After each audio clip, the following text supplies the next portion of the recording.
I think like that's a goal, because you have like then always this bucket that drives like a lot of incrementality, a lot of incremental results. Yeah, those users at that time. And this is, I think, like the most valuable one you just like want to use for your algorithms then across the board, right? To have an understanding like, okay, why is it that these customers do like so much additional incremental value compared to others?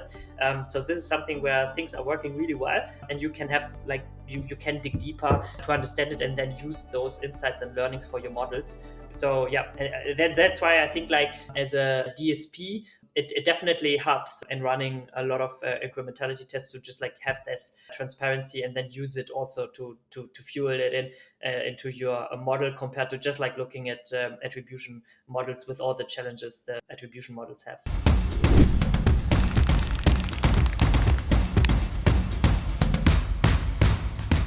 One of the unique things about Remerge in the market is your focus on optimizing towards incremental conversions and your incorporation of incrementality testing kind of into your ethos. That's something that a lot of marketers struggle with. And we're running Remerge right now at Self. We actually did a MMM recently at one of our first models and saw pretty good results with Remerge. When you speak to performance marketers about this topic, what are some things that you kind of communicate to talk about how to optimize towards incremental conversions and how to kind of protect against cannibalized spend, which is a really big challenge in our industry today?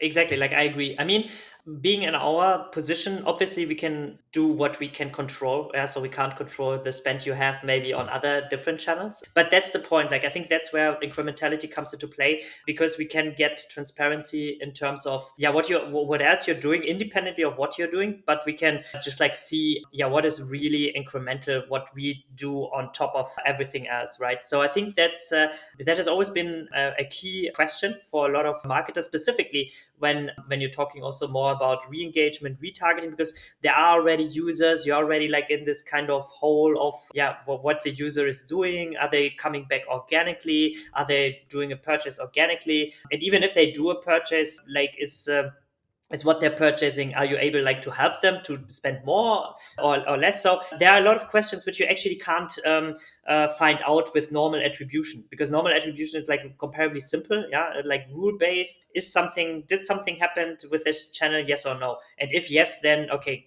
almost everything is like 100% attributed to that channel most of the time. So like what we as a specific channel can do is just like look, and that's why incrementality is, I think, like a good approach, because you just run an experiment where you can see, okay, what would have happened actually if you're not running with Remerge versus you're running with Remerge. So and you can look at that at the results, how much of an impact is there like exactly, and how much is there like not.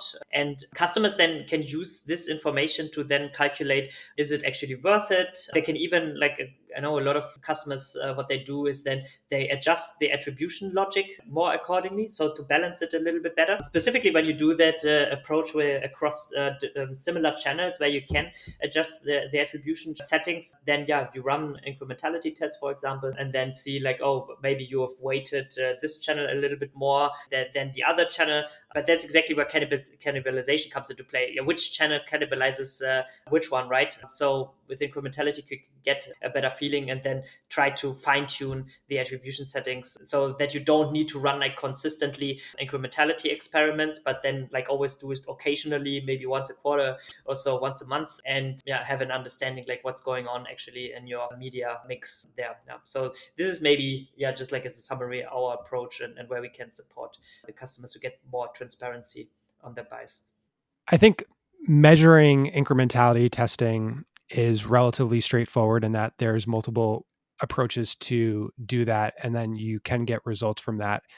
However, optimizing and bidding towards those conversions is kind of another conversation. So, when you think about the applicability of the results of an incrementality test, some of the outcomes, like you mentioned, are calibrating your attribution model. Another outcome of that might be calibrating your media mix model. And then, of course, informing budget changes that you want to make, whether in a specific channel or across your mix. However, the part that's missing that I think is really interesting is how do you leverage that data to feed back into the optimization process? Meta has started to look at some things around this where they recently, released an update that you can optimize towards incremental conversions via their publisher lift tests. Is there the ability to do that in the programmatic space? And is that something that you're looking at? That's one of the goals, right? Specifically because you can understand, you can control the results of incrementality tests on a broader scale. Yeah, where you just like the challenge, I think, like for getting there is to run a lot of incrementality tests. Yeah, so and because that's maybe not as often like running just normally towards attribution. This is where like when you want to optimize in a really good way becomes a bit tricky. So that's why like maybe you need a size of meta where you have like a lot of data, a lot of understanding, so that you understand like similar patterns that works across like the customers, maybe across different spends, across different times, so across just like different signals. And but that's exactly the goal, because like not even so what you try to achieve also is not only to understand which uses at the best time and what message is the best right now, but also to cut off the ones that actually provide like a negative incrementality. Yeah. So actually, everybody who would have converted organically and you're not contributing to anything extra, you actually don't want to then touch them, right? I think like that's the interesting aspect of that. And yeah, but I think like that's a goal, because you have like then always this bucket that drives like a lot of incrementality, a lot of incremental results. Yeah, those users at that time, and this is I think like the most valuable one you just like want to use for your algorithms then across the board, right? To have an understanding like, okay, why is it that these customers do like so much additional incremental value compared to others? So this is something where things are working really well, and you can have like you can dig deeper to understand it and then use those insights and learnings for your models. So yeah, that's why I think like as a DSP, it definitely helps in running a lot of incrementality tests to just like have this transparency and then use it also to fuel it into your model, compared to just like looking at attribution models with all the challenges the attribution models have. As we think about programmatic as a channel or a channel category in relation to other channels that marketers are or running when they're scaling their media mix, it offers some unique advantages. I mentioned before that we had some positive results from the test that we ran with Remerge. One of my hypotheses for why this was is that there is the ability with Remerge to get really low CPM, kind of high impression traffic. And perhaps that leads to identifying a lot of net new users that would not have seen our ads otherwise. So that's just one hypotheses that I have for that. But as you think about programmatic within the context of a larger media mix, how do you think marketers should think about kind of the balance there when we're thinking about, we're running our paid search campaigns, we're running TV, we're doing some app programmatic.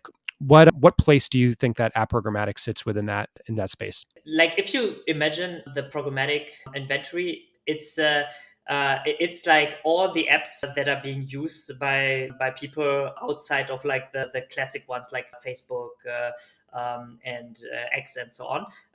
And like for example, like all the games, yeah, where you have the opportunity to show like or news sites or whatever, there you can get the user there maybe also very likely much more cheaper than on the same user on Facebook. And I think like that's our Instagram, and that's also something like depending, especially when you're looking at performance, where this can make the difference, because Facebook, Instagram might already be too expensive to exactly reach that user. So because like you wouldn't hit maybe your goals. So that's where programmatic can always like fit in to just like be able to expose those users with your messaging to target them. Yeah, you just like tap into all the other whole app ecosystem, app store, the apps that are out there where you can have the opportunity to just like be able to bid on specific users. Yeah, I think this is just like some source where you don't want to miss out tapping into. And yeah, that's I think like where DSPs can help in leveraging it. And then within the DSP space, obviously there's a lot of, competitors that you come across.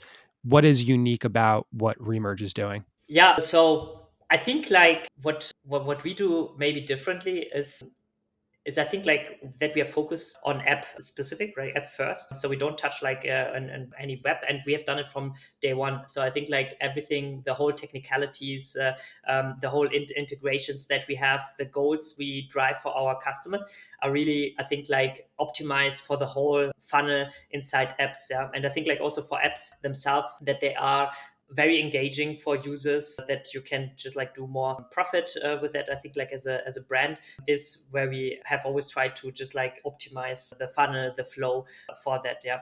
And all other like what we discussed, the incrementality systems, also like how we deal with less signals now on iOS. Yeah. This is something which has always been like a key challenge for us and for the industry, where we have invested like a lot of R&D resources specifically to make that achievable, right? To make it successful.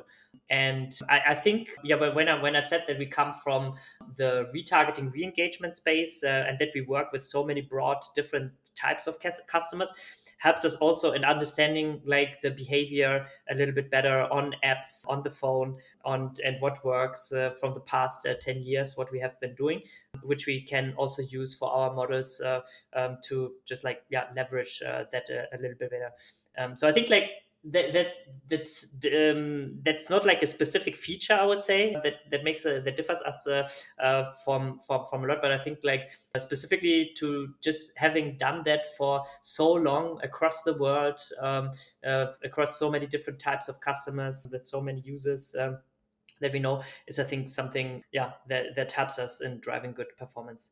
Yeah, and it's much a philosophy as well. You know, I think the idea of optimizing towards incremental conversions has become much more top of mind for folks. But even now, you know, I get on calls with reps from certain channels that might say something like, you know, we need to increase our budget here based on this CPA. And it's, you know, a specific campaign, which I know that is not incremental. And so like the way marketers make decisions by leveraging different measurement methodologies and results can really shape a media mix, and you know can be really challenging if you're using the wrong data. And even within, you know, leveraging things like incrementality testing, if your test design is incorrect and you are not clear on the assumptions that you're making, that can have wide reaching effects. Yeah, I think so too. Like when I think back when we did, it's also I think like 6, 7 years ago when we started our first incrementality tests, and I think that also evolved like how to do it and to be able to tap into everything. I think like even with iOS, where we have been running like huge scalable campaigns for big brands, where you don't have an ID, yeah, where you just want to see, okay, let's just tap into the inventory, let's just see what's happening there, because like when iOS came out with the ATT infrastructure, like nobody, you had something such a cheap inventory because nobody was buying it, because it was not really measurable. So we were just running incrementality campaigns, and would just like see, okay, let's just buy the inventory, let's show the message, because the user behind that is still a valuable iOS user. So and then just like trying to understand that, and I think like being able to navigate the industry and the whole supply with a good understanding of what the impact is definitely helpful to just like optimize and get better, get faster, and drive value. So yeah, like, and for me it's always like very exciting because I think it's always very negative or perceived negative when Apple and Google are changing the rules. For me also as a founder entrepreneur, it's more like, oh yeah, it's the next level, so we have to just like rethink again, and maybe yeah, you can't just like, okay, stay still and not do anything more. You always have to rethink the challenge, what to do, and adopt, and hopefully make like this as a competitive advantage. So yeah, this mentality is I think also very important to just like be able to survive in the industry. Yeah. So because I that's what I told also the team, like 10 years, if you look back at the logos we had 10 years ago in the industry, it means already something that your logo still exists and is not like being eaten by other players, or that you got bankrupt or whatever. So it's not so easy. Sure, sure. I mean, I remember when iOS 14.5 was released and the changes that we saw, from an attributed perspective. And then, we're seeing our cost per installs and all of our metrics go up. And we didn't adjust our budgets down dramatically. And a lot of it was paying attention to what the market was doing and the supply and demand. And it was this very interesting scenario where if you had conviction in some of these different areas and you could deal without seeing the measurement and signal, you were actually taking advantage of a supply and demand kind of issue, right? So, yeah. I mean, and like also just to point out, because that was always like one of our core hypotheses. I mean, when this all happens, and I think also going forward, when you have like less IDs and signals, what's all going to happen, because the users behind it, they still, I mean, they don't change so much. They're still the same ones, but it's just like, okay, how do you effectively just like target them and make it be able to leverage it? Yeah, but that's exactly the point. But somehow it needs to balance it out, right? That you can buy, because like it gets so much cheaper because nobody feels comfortable in tapping into this pool of like, yeah, no ID environment. But if you are the first one to jump into the pool and swim through it and then see like, maybe there is value. Yeah, nobody else is there. You have like the whole lake for yourself, and yeah, you can get something out of it, even if it's maybe a bit more expensive to just like explore. But yeah, because it's like so much cheaper, it might also be good. Yeah, and this is like where you learn faster, and then you can just like leverage that better. So I think yeah, being on the forefront and just like be open to change and try to test, experiment, and always exactly like you said, like always double check, is it incremental, does it make sense, do I see impact on my end? I think it's the right approach. Yeah, and you need to do more like this, compared to the past, where you just like had one attribution provider and then everything is good and easy and you can go. 100%. I couldn't agree more. And, we've talked a lot about the historical changes, not to undermine the changes that are coming in the measurement ecosystem. Obviously, I want to talk a little bit about what you guys are doing with Google, but you mentioned Apple first. So I am curious, Apple recently announced a new updated attribution framework at Attribution Kit. There's some interesting changes there, perhaps on the retargeting side as well. What has Remerge's approach been thus far to that? We are always very open and have implemented and try to optimize towards scan in the past, like specifically also scan 4 quite a lot. And I think like even when you look right now at the Singular has like a dashboard where they see, okay, which partner has the highest scan 4 impressions and support. I think we are always number 2 behind Reddit, and I don't know why Reddit is like somehow ahead of us, but yeah. So we try to just like support it as good as we can, and also the new attribution framework they're rolling out, I think it's not changing for like practically not really much. It just has like I think a broader view of what can be done. Yeah, but our hypothesis is also like, I think Apple tries also to just like give a little bit better tools for navigating to the marketers, and they want to improve.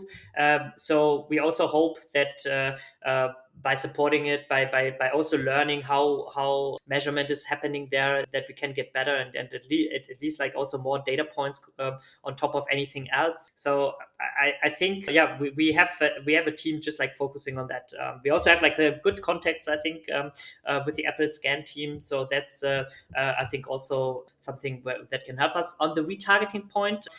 Yeah, we have been also looking about it. It's so to just make it clear, Apple is not going to create a framework, I think, where targeting is getting better. So scan and the attribution framework is mainly for measurement, and that's also where the retargeting or like the re-engagement aspect as a metric will come into place. So you can't select, I think, IDs or audiences where you can specifically target, but when you just like run campaigns and there is an attribution, you can see if that user or that audience had the app already installed before. Yeah, so that's like technically a re-engagement, and this is what you then get, the transparency there. So in the past, you saw all like, okay, new installs independently if they had the app before. So that's what is changing on the Apple side.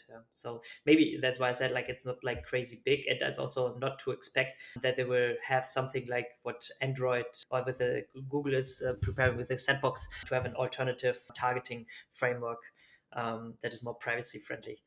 And maybe before we get into Google, what's your kind of opinion on the differences in approach between Apple and Google on this as relates to privacy and also kind of offering, advertisers the ability to run effective campaigns? Yeah, I think everybody knows Apple is not very cooperative with the industry in like achieving their strategic goals. And I think there it's like for Apple, it's like clear. And even if you look specifically in Europe, you have a lot of advertisements that I saw even during the Olympics. If you watch the TV there, it's just like, okay, they just go all in on the privacy front, and everything else is like not privacy. You're getting like spied on the whole time by third parties and so on. So this is like key message, and I think that became clear. So their strategic goal is, okay, just like try on the consumer side to be as aggressive as possible and block the advertisement practices, how it is being done right now. Yeah, and that not, I mean, they don't care if there is no alternative framework for all the for everybody that maybe benefits from advertising, because also Google, Apple doesn't have any share in that, so it doesn't hurt them, and they just go forward. There's no antitrust case that is risking them, which is like all true for Google. And Google, yeah, is 100% like the opposite direction, where it's like, okay, complete consent from the industry. If there is no consent, they like feel very challenging to go forward. So they're very cautious, and like also even on Chrome, it takes like 4 years. But even if you look at Chrome, they could just say, well, Chrome has nothing specifically as a platform to do with advertisement in the first place, and all other browsers have already like cookies switched off. It's only Chrome. But even for that one to just like do that switch, it takes them years, because they have the requirement to just like have an alternative framework where advertisement companies can still thrive. Yeah, because like otherwise the hypothesis there, everything goes, all the budgets go to Google and advertisement, and that's like a tricky case. Yeah, so two completely opposite approaches. Yeah, but everybody like both say they want to be like really privacy first, privacy centric. And yeah, like if you dig deeper, neither Apple is like obviously hardcore privacy centric, nor Google obviously right now. But yeah, that's how it is. Yeah, there's this very, weird interplay between the need and desire for more privacy from a consumer perspective, and then also the importance of personalization and context, not only from a, an advertising perspective, but consumer apps, the everyday mobile usage of your phone, chat GPT, right? Like if I'm able to, enable more data sharing, less privacy with some of these tools, my experience becomes fundamentally better. And I know that that's kind of a balance that you're striking with some of the work that you're doing with Google as well. What do you think about that balance? No, yeah, I agree. Like I think I said like from day one, also when we started with Remerge, and our philosophy on that. So like we have never, and even right now, like when we work with different customers or so, we don't just like mix and enhance an ID, like maybe others have been doing. Yeah, where you have just, okay, you have a user, and then you just like put everything on top, and this like kind of you have a better understanding why when you just combine different campaigns and faces, and you're creating this user profile for like. And our approach was actually always, because we work with like huge enterprises, we want to keep the data separate. No IDs are just like being mixed and matched, but yeah, we keep the data in silo. And obviously then, since 2018, when GDPR really was enforced, then then you anyway had like to do that. And even there, like you have the categories being a data processor, being a data controller. And I think like 90% of platforms out there are data controllers. So once the advertiser works with them, they control their data, so it's like theirs kind of, right, and they can use it for dealing with that. We have always been like a data processor because that was also like our philosophy, where it's just like, okay, we are an extension, we are a tool where it's the customer's data, and like we do everything just like on the customer side, and that's that. Yeah. And I think like going forward, and yeah, also the ID for us it's more like a technical instance to just like be able to match to match IDs. Yeah, so to match a user, it's like technically, okay, this is how between supply and demand you can do a match. But we don't necessarily need to, because like even with that, most of the time we work with audiences, we work with segments, we work with yeah, like a group of users that have like similar characteristics, where we then say, this is what we want to bid for those audiences, this is the goal altogether, what they want to achieve. And it's like a couple of thousands users or something, or hundreds of users, and that's already good enough like for most of the cases. Yeah, but technically you needed to do an ID to do that matching.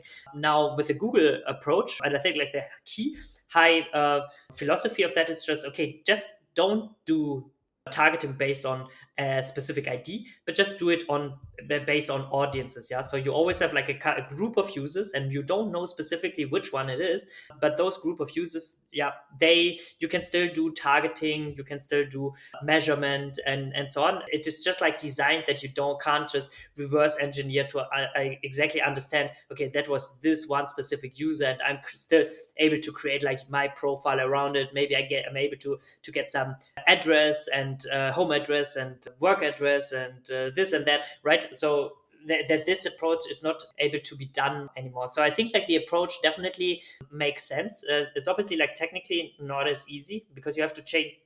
And I mean, because we have like one also R&D team just focusing on Sandbox, and you need to just like rebuild the complete stack in order to be able to do so. Yeah, so it's not like simply, oh, you change the one ID with one audience ID, and then you can just like left and right match it. Obviously technically it's a bit more complicated like than that, but I think high level philosophy wise, that's the approach, and I think it's a good approach. But yeah, like doing it while the whole system, the whole machinery of multi-billion-dollar industry in digital advertising is used to it, it's like super tough. Yeah? But still I think like it's good that Google tries mainly to get everybody together, and then just like invest heavily also to support everybody, yeah, to do testing, to connect each other, to drive things forward. And it's like, I think also their philosophy to let the industry move that forward. So they try to like give a general guidance, but how the details look and what needs to be done, it's figured out by each parties with each other. So we also try to drive together with our partners, with the attribution providers, with the SSPs, yeah, the interfaces, that it works, the APIs, that also this more privacy friendly approach on Sandbox is going to work. Yeah, but it's like a heavy investment for everybody, and the problem is it's like short term, it's not incremental revenue. It's just like, okay, you just want to like long term somehow to survive in that environment, right? But yeah.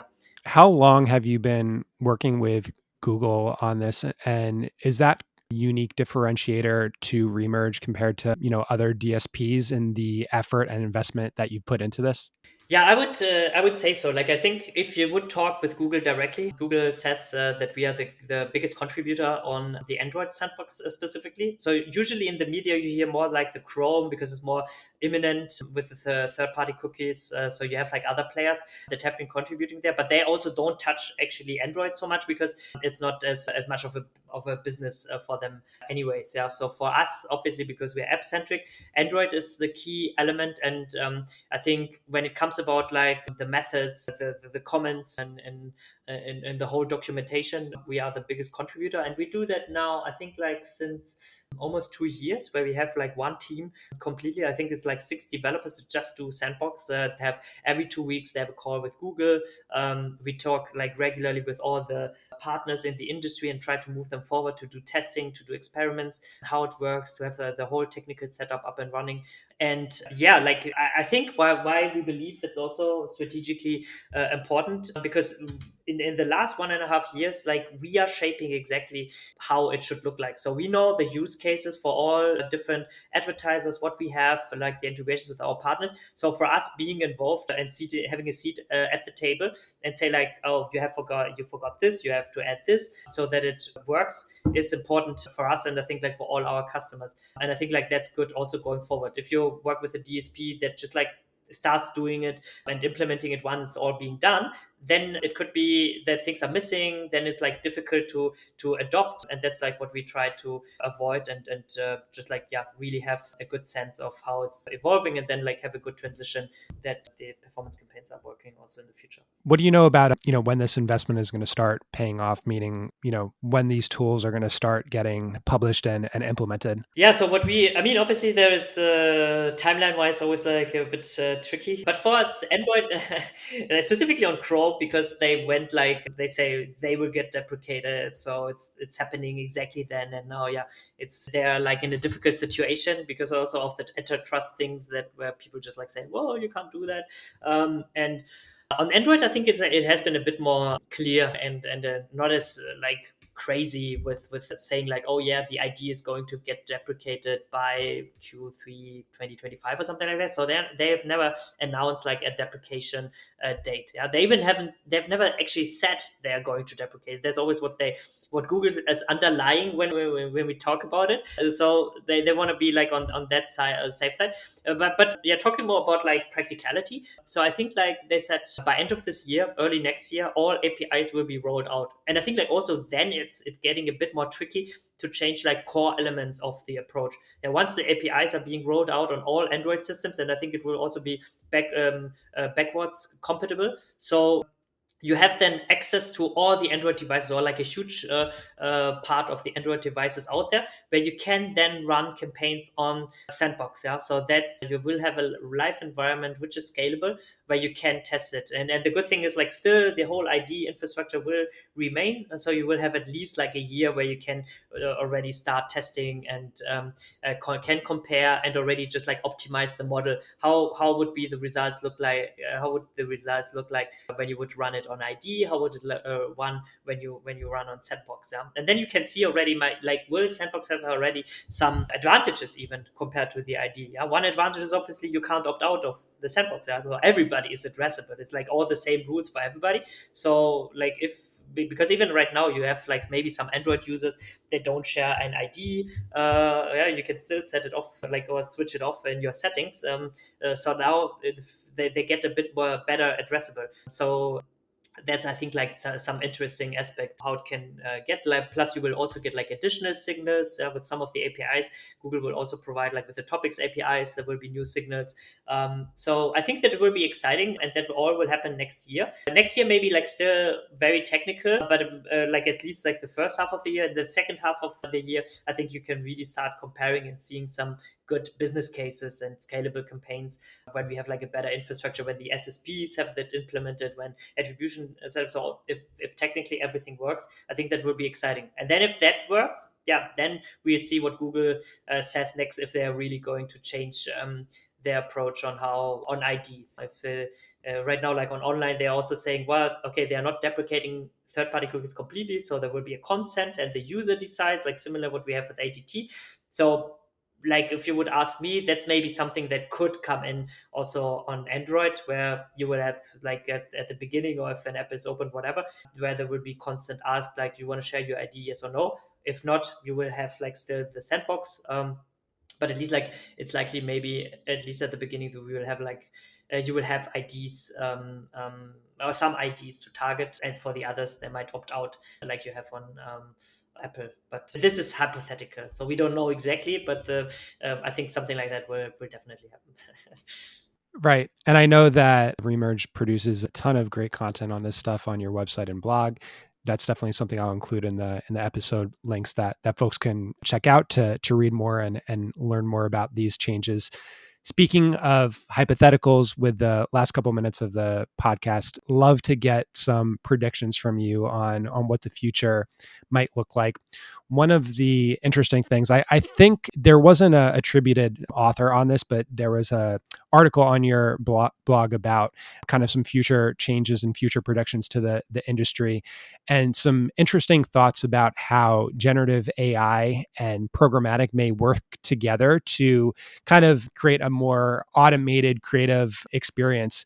Um, how do you see that kind of going, the collaboration or the integration of generative AI into, the work that you do and the advertising that you do on your platform? No, exactly. Like I think, yeah, when you talk about generative AI, I think, yeah, creative is what everybody's thinking about. You have a lot of work, and I mean, we have an own creative department, and they are also experimenting and like working on it. And what we see directly and what we have done, I think the first thing was specifically when looking at video creatives, and to just like doing them more dynamic and also localizing. Yeah, so I think like when you have global customers, specifically games, where it might be like very difficult to get like dialects, voices, and things like that, or even text to get localized. Different process steps can just like be faster with generative AI, and then at least like the people who are proving that, who are just like double checking, it's mainly like that part. Yeah, but you can have creative set up, tested, experimented much faster than in the past, specifically because I think everybody is aware when you create a video, when you have like different assets, and you want to iterate, you want to like see, okay, if you change like that color, if you change that button.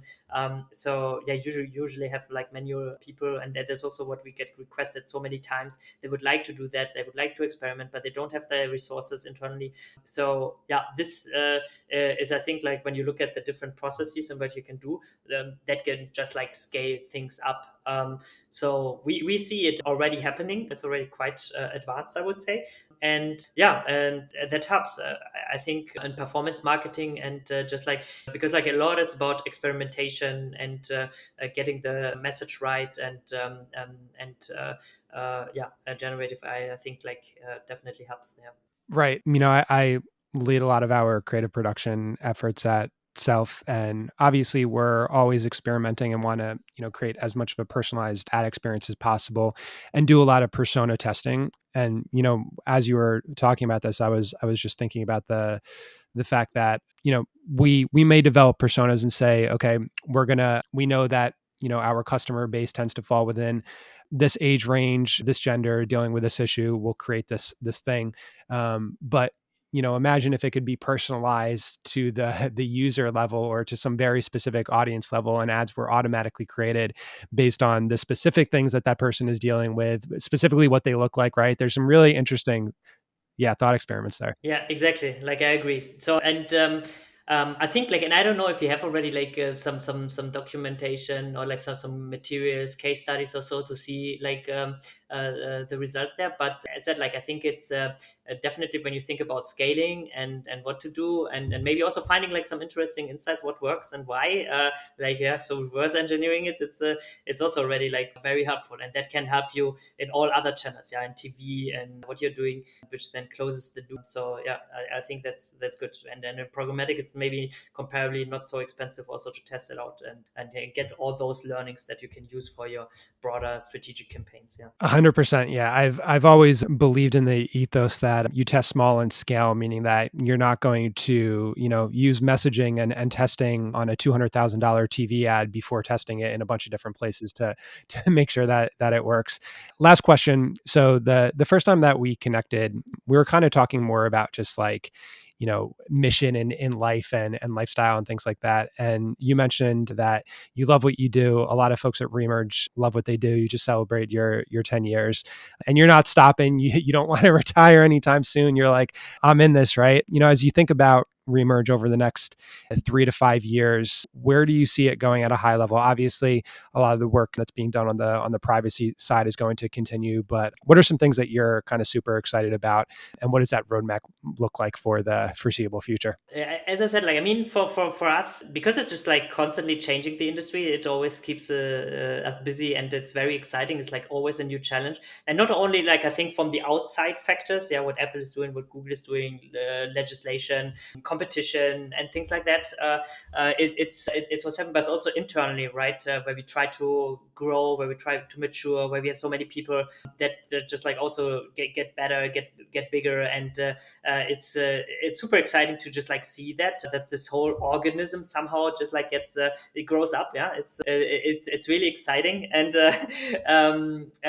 and for us, like we still keep very focused to our mission and what we want to achieve, right? So we stay focused on app marketers, on app developers, to just like drive value with the products, with their tools they're offering to the audience, to help them navigate in the marketing ecosystem as good as we can, to drive like, yeah, scientifically very proven good value, that the money they spend is really well invested and drives value to them. And so, yeah, with that in mind, we just like try to get better and better, and deliver good results for everyone. And because it's like constantly changing, and you have always to adopt, and there will be new things, new ideas.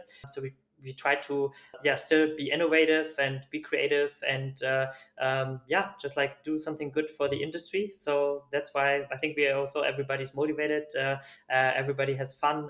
We try to keep it all in a good fun environment, as you might know or heard already. And yeah, so, and I think like that, that's a good different ingredients to, yeah, be happy in life.